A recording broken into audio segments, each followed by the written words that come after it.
I've been producing sports videography tutorials on this channel for about 2.5 years, and of all the questions that I get in my DMs, in my Facebook group, and in the comment section of my videos, the one question I get the most by far is always, which camera should I buy if I'm just starting in sports videography?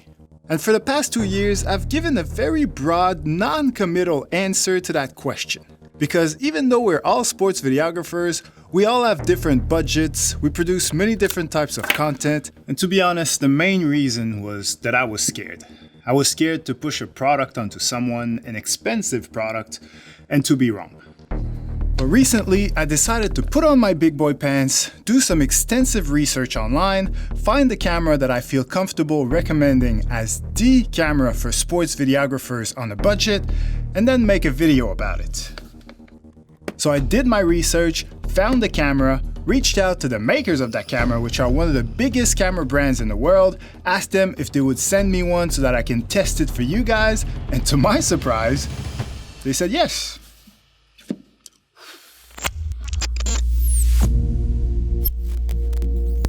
Hey guys, I'm E, and today I want to tell you, and more importantly show you, exactly why the Sony A6400 is the camera for sports videography on a budget. So if you're just starting with sports videography, or if you simply don't want to break the bank while still getting great quality in all the right places, this is the camera for you. Quick disclaimer, Sony did send me this camera, which I need to return soon. Actually, this is the second one they've sent me because I I didn't break the first one.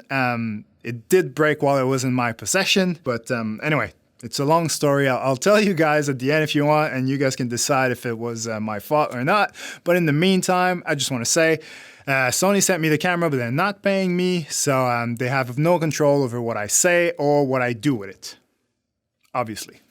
Alright, so this is not going to be your typical camera review video. I'm not just going to sit here and talk about the A6400 for 10 minutes, mainly because there's plenty of videos doing that already. I will talk about the pros and cons of this camera specifically for sports videography a bit later on, but for now, I want to test it in the two harshest conditions for sports videography. I want to test it in an indoor gym, and I'm not talking like professional basketball arena. I'm talking, local neighborhood gym where you go hoop with your friends. And I also want to test it at an outdoors night game scenario, like a Friday Night Lights type of thing, because even though the lights are very bright, they are also very harsh. And with the combination of the darkness of the night and the brightness of the light, you get some very dark shadows and some very bright highlights, which is something that many cameras struggle with. So anyway, enough talking for now. It's almost 5 p.m, so let's go to Amy Park and film some Australian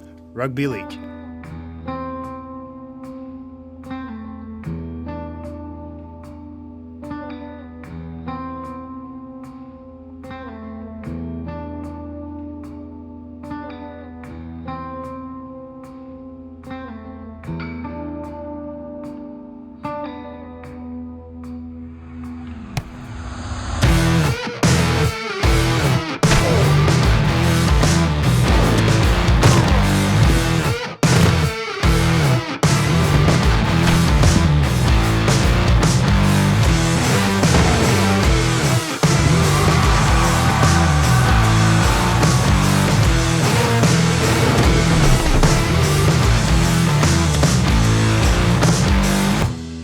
In order to keep the very bright parts of your image from blowing out and the very dark parts from being crushed to pure black, you need great dynamic range.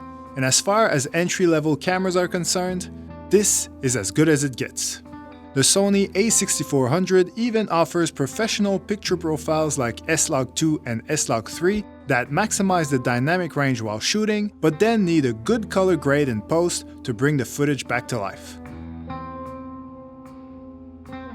But personally, I wouldn't use S-log3 on this camera because it only shoots in 8-bit and you really need at least 10-bit footage to be able to grade S-log3 properly.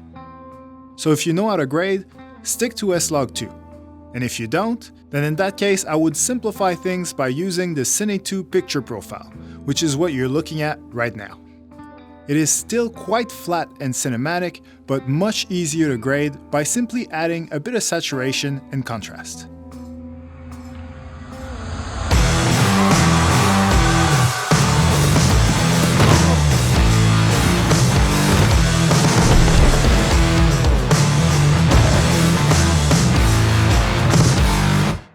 Other than dynamic range, the main features that people want in a camera are the ability to shoot in 4K, the ability to shoot in 120 frames per second in at least a 1080p resolution, and a decent image quality in low light conditions.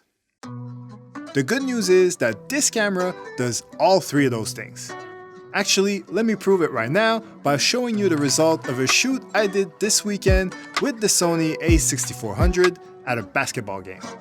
I'm equipped with the brushstrokes, cutthroat from the low, where no love goes. Women buddy like it's been that. Wanna fuck me looking at the bill stack. Off the bubbly buddy, I've been stressed out. Let the smoke stream from my chest out. Niggas laced up, I really hate love from a stranger. Shit is fake stuff, only need it from you. Yeah. Crash land in the palm of my hand. Bad little flex, wanna play by the coast. Carry the torch, I'm way up, it's litty wherever we float. I came from the cold, used to rest on the floor. I stitch up my wounds, was born a soldier. Flipping the struggle, I'm taking it worldwide. So in this edit, all the zoomed in clips of the rim were shot in 4K, and everything else was shot in 1080p at 100 frames per second because I'm in Australia, so I shoot in PAL. Except for the player presentation at the start that was shot in 50 frames per second because I needed to take the shutter speed down a notch to give the sensor a fighting chance and avoid seeing too much grain. But ultimately, for an entry-level camera to produce such a clean image in such a dark environment, I think is pretty impressive.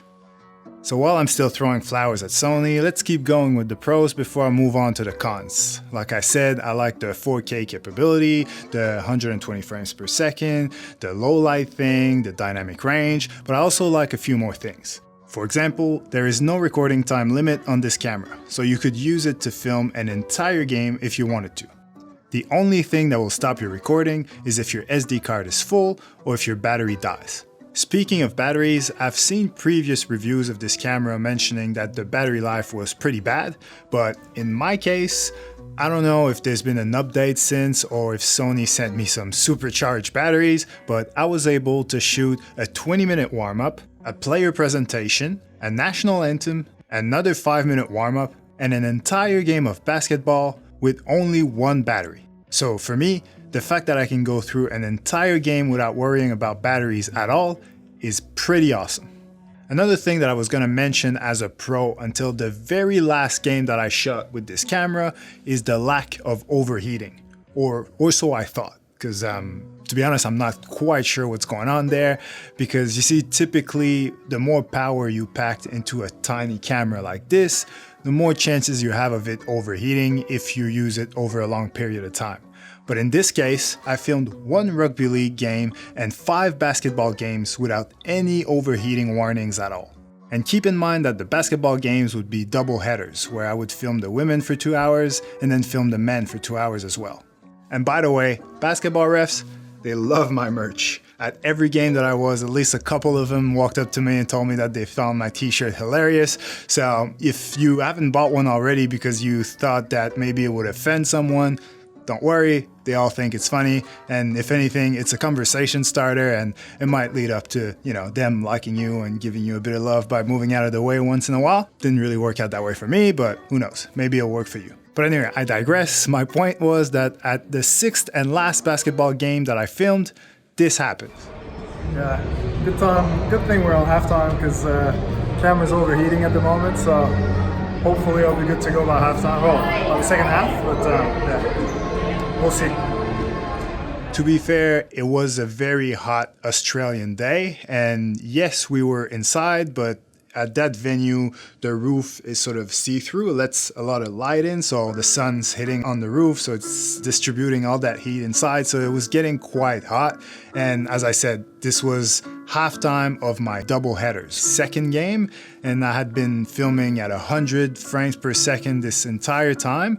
And when the camera overheated, it was basically halftime, so I just turned it off. Halftime goes for like 10-15 minutes, and when the game started again, I just turned it back on. The warning was gone and never came back on again. So first of all, I'm pretty sure that I wouldn't have had any issue if I was filming in 50 frames per second or 25. And second of all, I think if I do get a warning, a 5-minute break would pretty much resolved any issue. So I'm not too fussed about the overheating, but it can happen.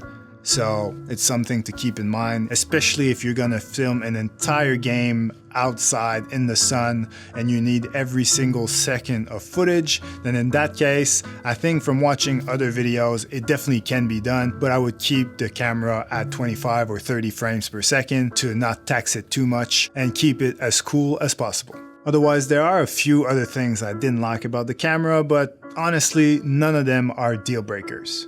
For example, the menu is a bit hard to navigate, especially since there is no touchscreen technology, so you have to push the buttons to go from one page to the next, and there are a lot of pages. But in saying that, there's a function button that takes you directly to a menu page that you can customize with all the settings that you typically use the most. So once you've set that up, you don't really need to navigate through the menu anymore. Also, the recording button is extremely small and at a very awkward spot. But again, you can simply customize the C1 button right here as a recording button, and that pretty much solves it. So yeah, this camera costs a little less than $900 at the moment, which means that you could buy it with a cheap shotgun mic like the Rode Video Micro, for example, as well as maybe a decent second-hand zoom lens, and you would have a full camera kit for around $1,000, which is pretty impressive when you think of all the stuff you can do with this camera. So if you don't have $900 to spend right now and you're considering buying a cheaper camera instead, my advice is don't do it. Save your money and use your phone in the meantime, until you saved enough to buy this one.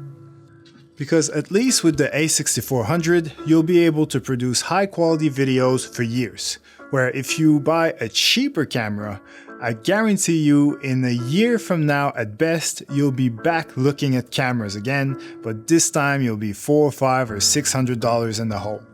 So keep your money and invest in something that lasts. That's my opinion anyway. Of course, the camera can break if you don't take good care of it. As I mentioned earlier, I did have a camera just like this one that broke while I was responsible for it, and I want to tell you guys the whole story, but this video is running quite long as it is, so if you want to hear the crazy story of how I probably ruined any chance of a business relationship with Sony in the future, just click the video that is up on the screen right now. Trust me, it's worth it. See ya!